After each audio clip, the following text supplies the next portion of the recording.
Dame i gospodo, iz petnih žila, Filip Šovagović, on je tu doma. U Zagrebu sami genijalci, genijalci.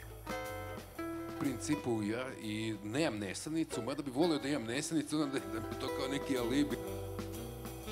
Meni je vjerojatno dijagnosticirana hiperaktivnost u školi. Onda sam pročitao negdje da ti pogledaš samo trailere.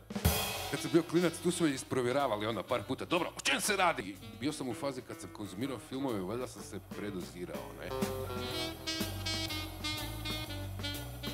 Koliko je Havc dobar za sve te klince, toliko Havc istovremeno zapravo na neki način njih i razmazi.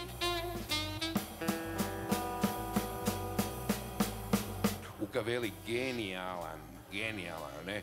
U HNK, Isuse Bože, mi smo svjetsko kazalište, mada se zovemo hrvatsko.